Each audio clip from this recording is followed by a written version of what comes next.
Hello, everyone. Welcome to the 5th episode of our podcast, Musicality, a show where we dive into the lives of composers. I'm your host, Joycelyn. And I'm Sarah.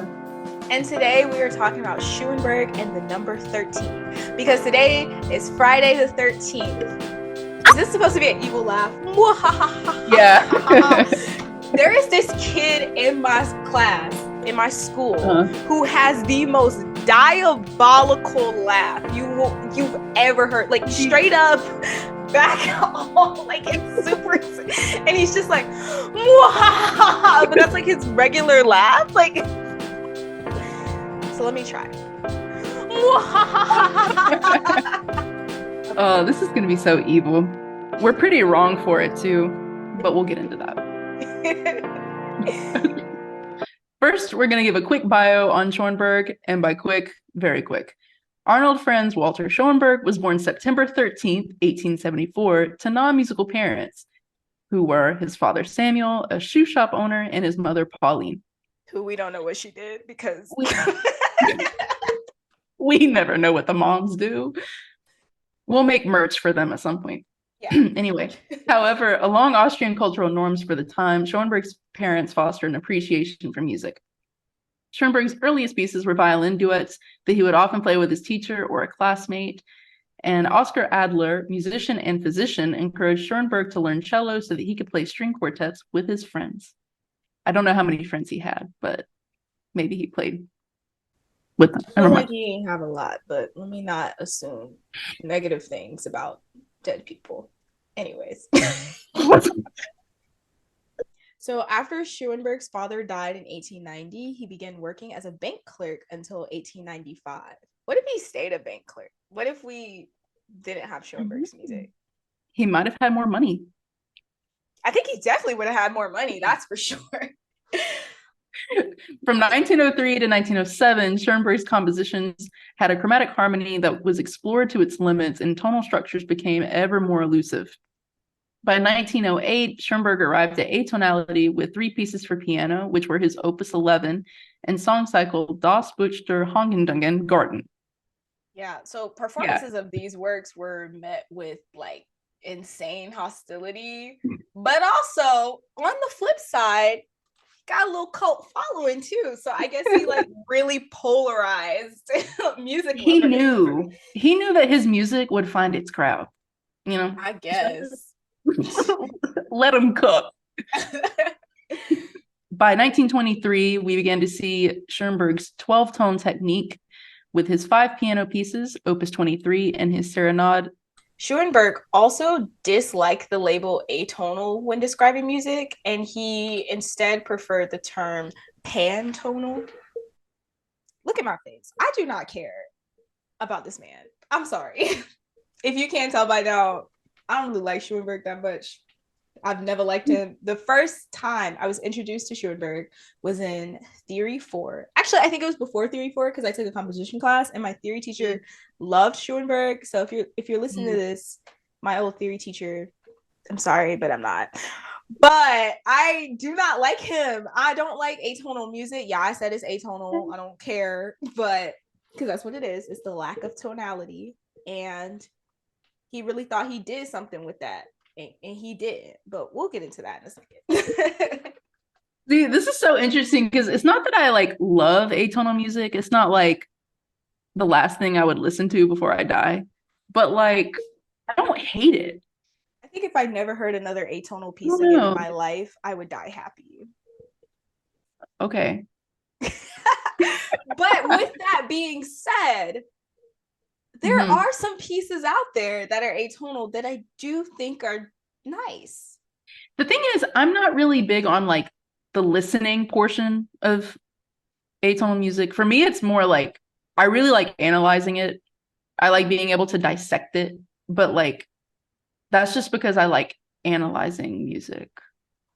I guess it just comes down to whether you value listening music for the experience and the feelings that it can create, or if you like to listen to music because it makes it very complicated mathematically. That's true. Like, why do you enjoy listening to music? And I think most people, especially nowadays, don't want to listen to a piece because a mathematical equation works out. That's true. For me, it's more like it's interesting when it does work out. That's the part that gets me. It's also just hard to play. I think maybe that's also my grievance with it is like Yeah. it does push your instrument to like I think you need to be at Mhm. like the highest level of musicality to be able to play this. Oh, Like there's yeah. no such thing as really being able to sight read an Oh atonal my piece. God. You know? Yeah. I think Like there's like nothing really ever to grasp onto with atonal music. It's like you really just have to learn that piece specifically. It's not like, oh, there's a scale or here's an arpeggio.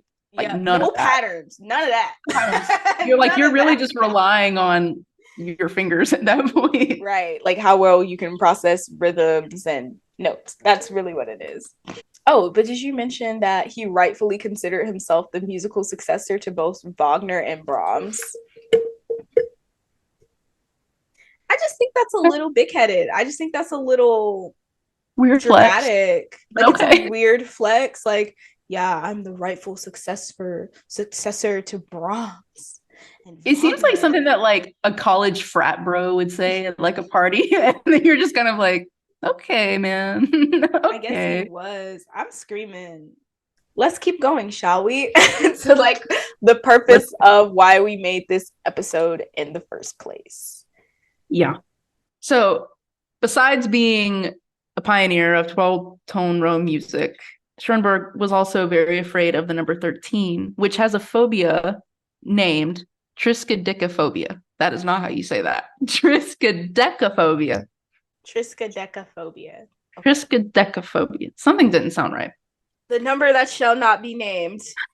He was so scared of 13. Coincidentally, Schoenberg's birth and death dates were the 13th, with him being born on September 13th, 1874, and he died on July 13th, 1951. Schoenberg's fear of the number was so severe that throughout his life, he avoided situations where the number could occur, including doors, floors, and buildings where the number was used. That is so sad. And it's even more evil that we are literally doing this episode on Friday the 13th. I also read though there was a house that Schoenberg was going to rent.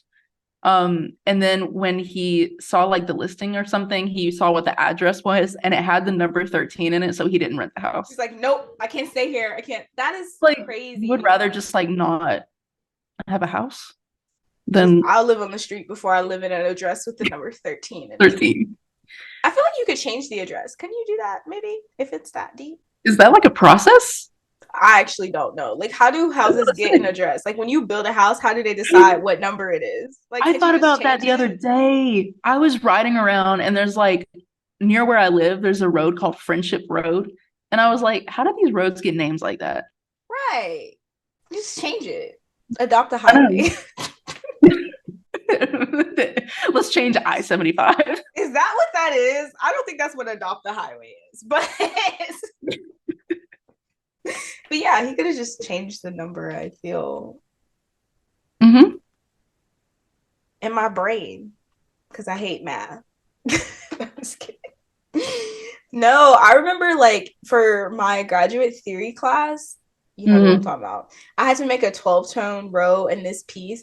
I kid y'all not, because I had already done this in undergrad. I was not doing that mess. I was like, I'm never making another 12-tone row ever again.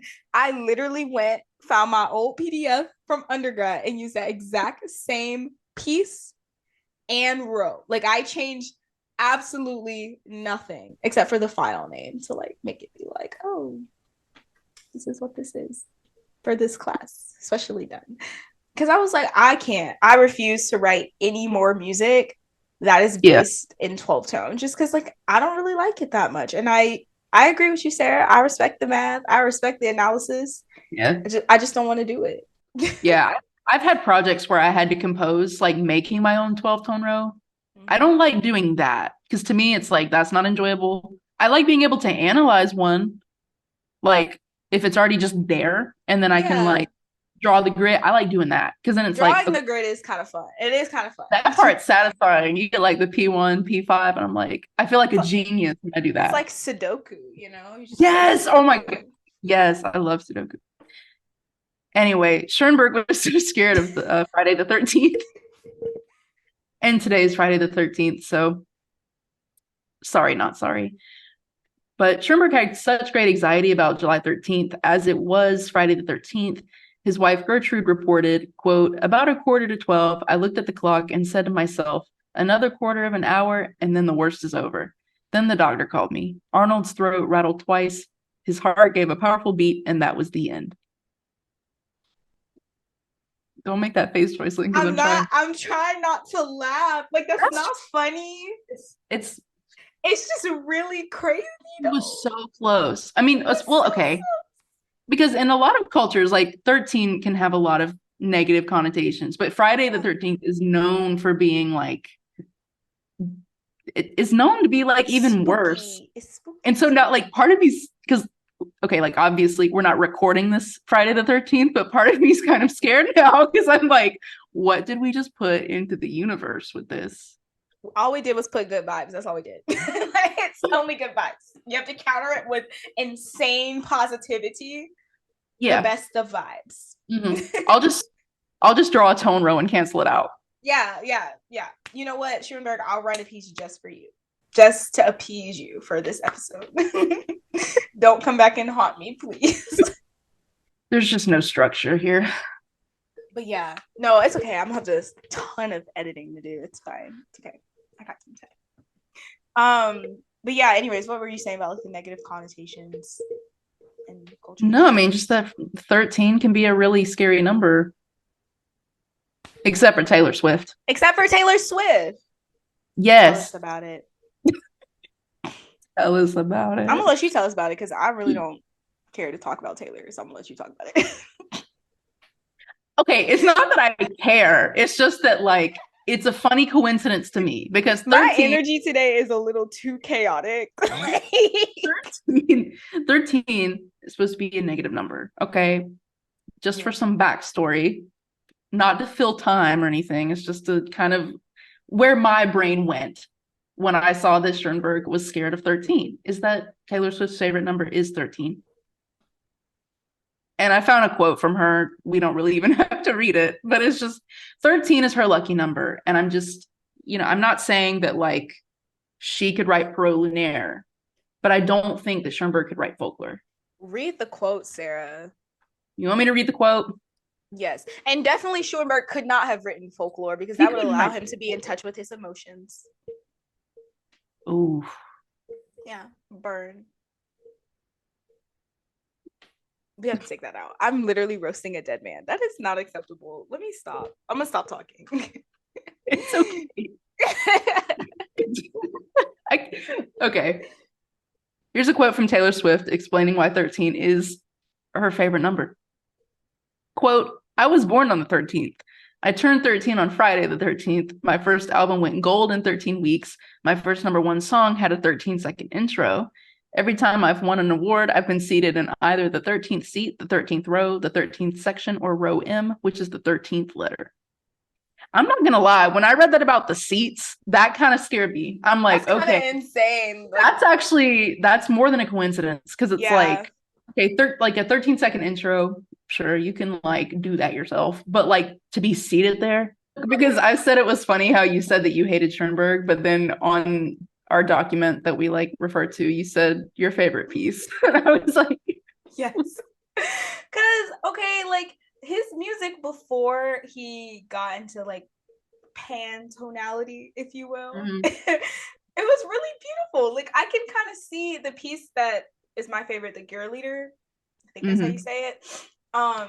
It's very, I can see how he thought that he might have been a successor to Wagner. Like just the way that he sounds, how it's orchestrated. Yeah. It's really, really pretty. I hate to say that Wagner's music is pretty, but it is. And like it has this beautiful, like, first of all, it's like scene setting with like lush strings, just like beautiful repetition of like these different motifs that get passed throughout the orchestra. It reminds me of like a Disney film like opening, I don't know. And then this beautiful trumpet line comes in and just like soars over the orchestra. And it's like the simplest trumpet line too, but it's so effective. And like it's, I hate to like go on that little train, just listen to it, but it's really, really nice. I think it's when he started to get into, the 12-tone rows and everything else is when I was like, I don't really love to listen to that. It really gives me a headache. Like I have sensitive hearing for sure. Like I don't want to hear like screeching things. And Mm. then you have to obviously be your own cheerleader to hype up your art, you know, to really sell it. But if reading some of his writings about like when he created the 12 tone row, it's just like you're like not all that great. Like I don't know, it just comes off as really, really big headed, and he had a huge ego to me, even to like consider himself a successor to Wagner and Brahms. Like that's like you let other people say that about you. You don't say that about yourself. Like you know what I mean? It's just a little like I don't know. Like I don't want to get in trouble, so I'm gonna stop talking. But that's kind of like why I feel the way I feel about Schoenberg. You know, like yes, Yeah. the atonality is not for me personally. Is there Hmm. some enjoyment in it? Sure, Yes. sure. But let's not act like you're the greatest thing that's been given to the classical world. Like some of his stuff is almost written in the way of that, like, I have now freed you from the shackles of tonality. Like, sir, I didn't want to be free. I want to be in tonality for forever. Like, you know, I don't know. So that's my little spiel on that. But I do have a quote that somebody wrote, and this is about his pieces for 5 orchestral pieces, not his pieces for. This is his 5 orchestral pieces, and its performance in Boston back in 1914. Louis Ellison, this is in my lexicon of musical invective. Yeah. He said, quote, "It has been said that it is difficult to score noise well. In his 5 orchestral pieces, Schoenberg has certainly succeeded in doing this. There are passages that suggested a bomb in a poultry yard, cackles, shrieks, caterwauls, and then crash. A polite and well-intentioned audience laughed outright as the first of Arnold Schoenberg's 5 pieces for orchestra was played for the first time in Boston." And I feel like Boston is definitely gonna tell you how they feel. Like, you know what I mean? I Yeah. feel like they're gonna laugh you off the stage. He goes on to say, the sonorities of the orchestra are so intense in pitch and quality that it is a physically taxing experience to the ear, which is exactly how I kind of feel. I Mm. sorry, not sorry. The only pieces which conveyed any definite impressionism were the third, an impressionistic effect, and the fourth piece, which really communicates sensations of terror or horror. The first piece appeared to ordinary ears untuned to the intensities of Schoenberg, simply laughable, and so it was received. The last piece was also very terrible, physically hurtful. At present, this music is so disagreeable that whatever it merits, we cannot find the courage to wish to hear it again. At the best, it appears the music of raw and tortured nerves. So That's I'm not brutal. alone in my crusade against That's Schoenberg, brutal. okay? Like That's other people feel this way. That is insane. I would probably cry if somebody wrote that about me. I don't know. right. That's like those hate comments that people get on like YouTube videos. Except this is like, I will say, like, this is so much more polished. Like, that's got to sting a lot more than a hate comment on YouTube, because most of the time, like, hate comments on YouTube have like misspelled words, you know, like it's like hard to take What is people like seriously. anonymous? This is And it's like, you know, anonymous. Like, I put my name on this to it's let like you he's know. never going to Boston, that's for sure. These are what the people are saying. He's not going to Boston in the fall. That's for sure. Boston. Do y'all get my reference? Did you get it, Sarah? Wait, which one? Boston in the Going to Boston fall. in the fall? What is that from? It's from Veggie Tales. Veggie Tales. Yes, he's like the pirate song or whatever. He's like, well, I've never went to something, and I've never blah blah blah, and I never did something else. Da da da. But at the end Boston. of the verse, he's like, but I never went to Boston in the fall. We are the pirates. We don't do anything. We just, Oh my gosh. you I'm know gonna what I'm talking edit about? Schoenberg. No. But I'm gonna edit Schoenberg's face to look like the tomato from Veggie Tales. He's gonna haunt you. Don't come for me on that one, short break. But he's not going to Boston in the fall. Was this in the fall? It was in the winter. It was December. Oh, well. Close. Close. Okay. What was the piece that you oh, but let me say more about Gear Leader real quick. It was a selected dramatic poem of the same name, and it was a part of the 1868 novella titled A Cactus Blooms by the Danish poet. I don't know how to say that name. I'm just going to say that. By a Danish poet. And the novella tells the story of five friends who gather every 9 years to witness the rare blooming of a cactus. And to pass the time, each friend recites a poem or tells a story. I just feel like that's so beautiful. Like, I just love art that's based on things like that. It's the little things, you know? Mm-hmm. All right, on to your piece. Sorry. Okay. Well, I wouldn't say it's like beautiful. Okay, the thing is, like, Prolinaire, it's definitely one of his more popular pieces because it's one that gets taught most in music history classes. Is it And infamy? Is it fame? Or is it infamy? I don't know. But I was just going to say, okay, so obviously I listened to this like music history too, like as that's usually how that goes, right? And so I was 20 at the time, did not really care for Prolinaire. I thought the whole clown idea was very interesting, but it was just like A little creepy, okay. but yeah. Yeah, it was like creepy. But then I listened to it again for it was chamber music lit. Okay, so flash forward, I'm 23. Okay, so like hadn't listened to it in a while. And I feel like I had much more of an appreciation for Rollinaire. Okay, so just a little bit about it, even though I feel like most people would be acquainted with it. It's a large chamber work that's set based on 21 poems by the poet Albert Good. And essentially it takes all these different ideas of like not dark academia, but it's definitely the macabre. It's like nightmarish themes along those lines. But it revolves around this. Macabre meaning death. Yep, I just want to put that out there. Darkness. Darkness. And like that makes it perfect for October. It's definitely like a nightmarish kind of piece. But anyway, I listened to it for chamber music lit, and because I never considered it to be a large chamber work. Like, I don't know, that wasn't really emphasized the first time that I listened to Prolinaire, but then the second time I looked at it in a different way, especially like watching performances of it, because it's so intricate. Like it definitely requires a conductor because like there's just no other way. Like typically chamber works, you wouldn't have a conductor, but because of not necessarily the number of instrumentalists and the vocalist, it's like just because of how intricate the work is. Like time signatures are all over the place. There's really no rhyme or reason to Schoenberg's writing either, because this was before he got into atonality as far as like the 12 tone row. Because Prolinaire is from 1912. So it was definitely far before, everything just got thrown out the window as far as tonality, but it's still like really challenging to follow at times. But do you want to explain, what a 12-tone row is, just in case somebody Yeah, we can. So a 12-tone row. Cool. So a 12-tone row essentially treats all 12 pitches equally. So in terms of atonal music, we're referring to the way that we can't assign a given key to a piece of music. So with the 12-tone row, a composer will use all 12 pitches in any order that they designate, and that gives the row.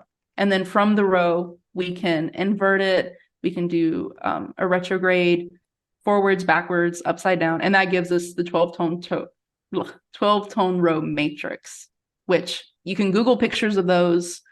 They're super confusing to look at, but there are a lot of great music theory websites that we can also link that will give really basic explanations on how to do those too. Good stuff.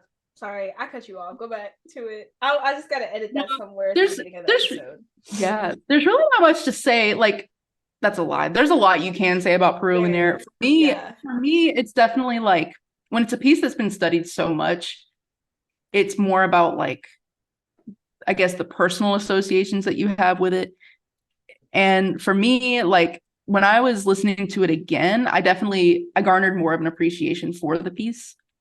Simply because I wasn't listening to it as like an audience member. The second time that I studied it, I was listening to it as a chamber musician.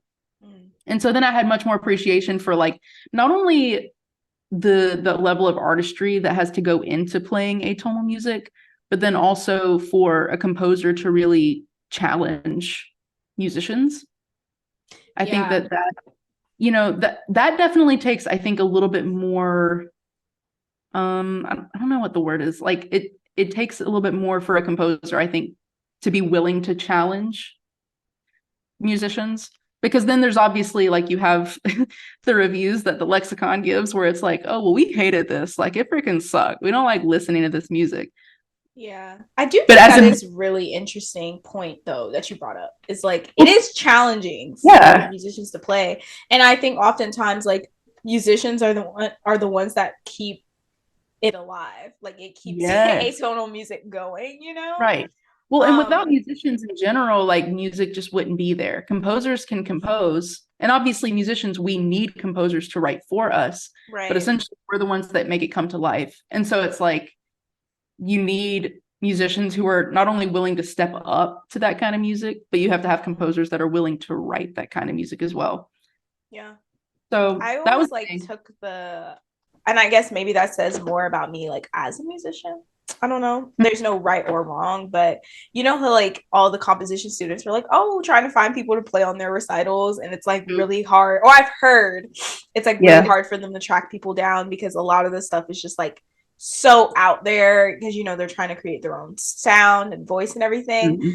But you know, for the few like new composer recitals I've played on, one or two I've loved. Like, you know, it's really great. You can tell they've done a lot to like really study how to use your instrument in a way that is challenging but makes sense. But every now and then, you know, you get that one piece and you're like, now what is this? Now you want me to do what? I'm sorry, Yeah. I wasn't trained to do that. I don't think I'll be attempting that one. Yeah. Like I learned so quick sometimes to say no, unfortunately. Yeah. That's one thing too, like as a saxophone player, and because we've talked about this before with atonality in general, is that like so much of saxophone music, it's not necessarily atonal, but it will appear that way. Um, and so it can be a lot trickier. And so like a lot of times when I get new music for like saxophone quartets, it's always like super weird stuff. It's like there's never like a given key. There's Yeah. always going to be like techniques that it's like, okay, I don't know how to do that, but I'm gonna have to. Right.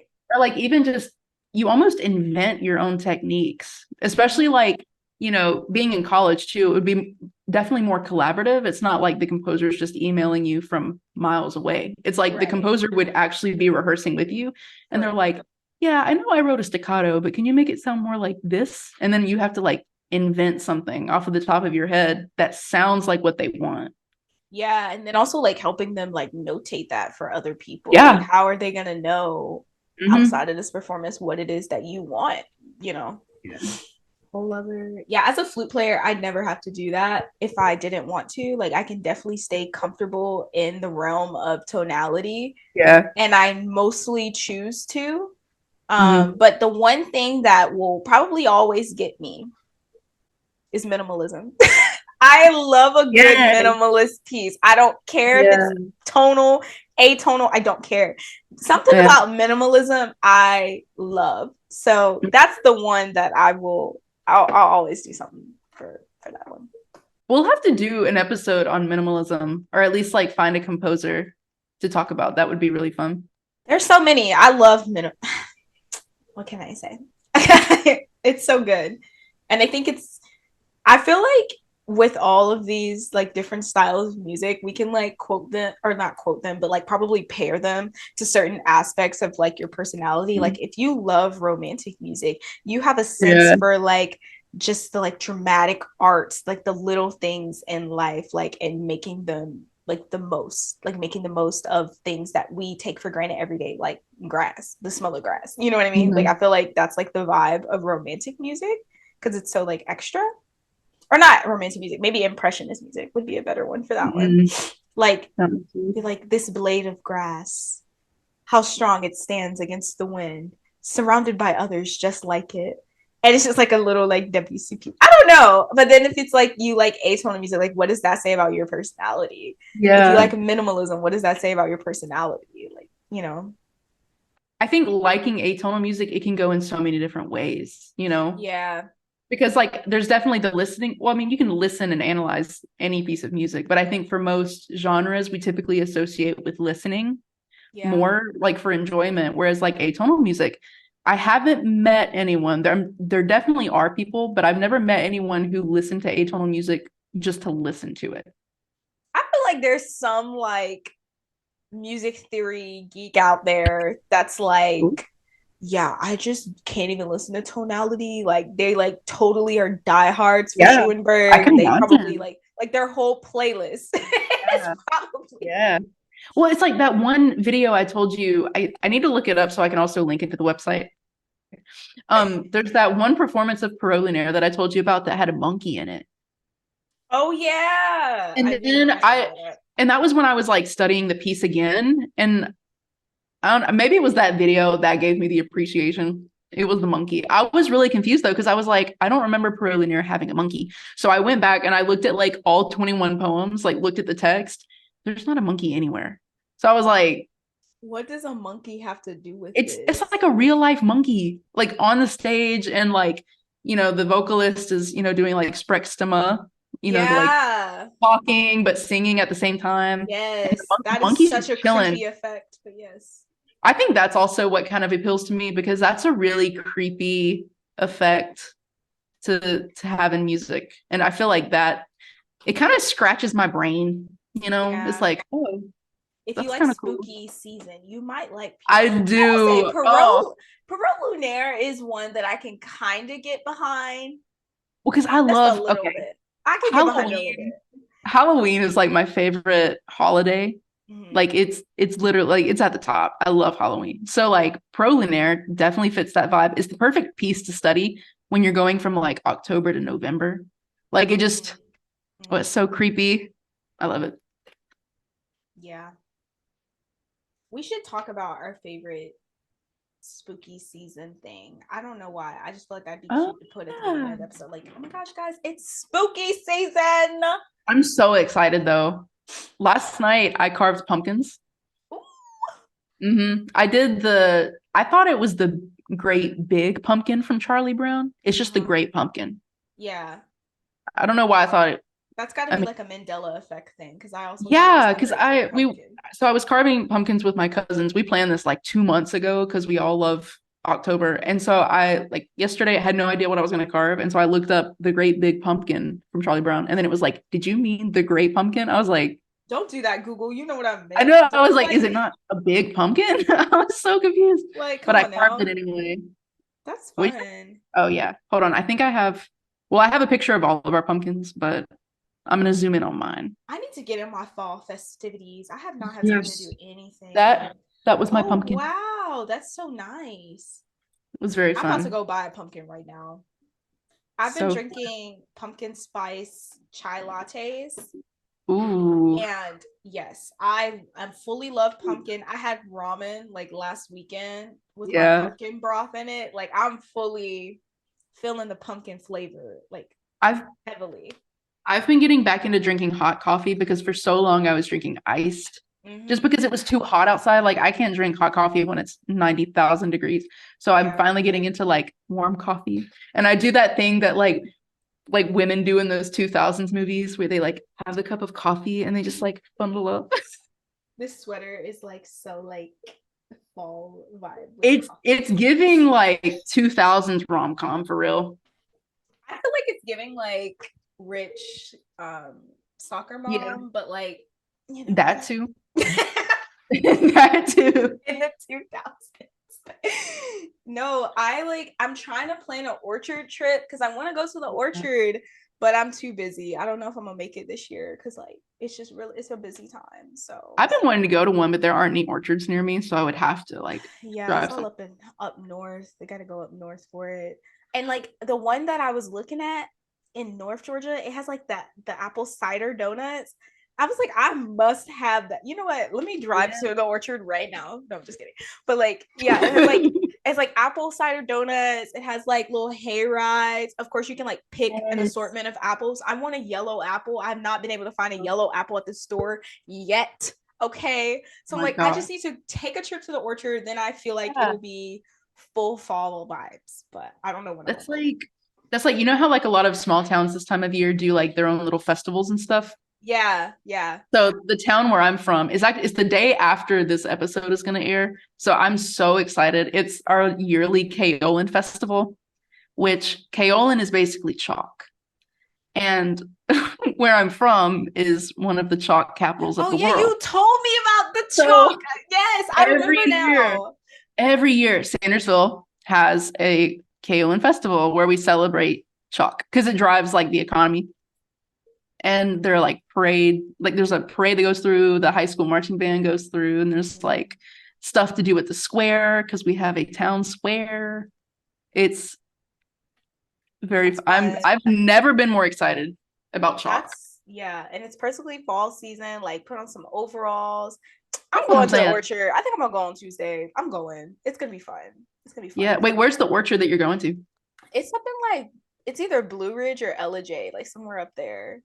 Oh, It's that's probably up there. like it's probably like an hour and a half from me. Oh, for real? Yeah, I don't think it's too bad. Oh, Let me look it up I'm about to because say that would be like up there from me, but I didn't think about. if you come to my house, then I could drive up there and boom, we'll be there. Let me see. LJ. It's like 2 hours. If we left right now. Ideally, we'd leave in the morning to avoid all of that lovely Atlanta traffic, all that red that I'm looking at, and then get there probably like an hour and a half and then make a day Mhm. trip and come back. I don't know. I'm gonna see one day if I can. Yeah, so guys, take a trip to an orchard. Let me live vicariously through you because it's also Bandtober. So I'm like doing band. Oh, Band. Everywhere is Bandy. band. And it's fine because I like band, but It's fine. I'm a little overwhelmed from all the band right now. It's a You're lot of start band. screaming. You're like, I'm fine. I'm fine. Everything is fine. I don't know how I'm gonna get everything done, but Bandtober, what can I say? You know. So guys, that's our episode on Arnold Schoenberg. The number 13. Y'all stay safe out there. Yes, please stay safe, especially because people are crazy and people like to act especially crazy on holidays or anytime really people just act crazy. So y'all stay safe out in the streets and we'll see you next time. What are we talking about next time? I forgot. We're talking about Berlioz and how he wanted to be a doctor, but he jumped out a window. Oh my gosh. You can't just say all that. You gave it away. In Symphony Fantastique, another Spoiler alert. Yeah. Bye. Bye.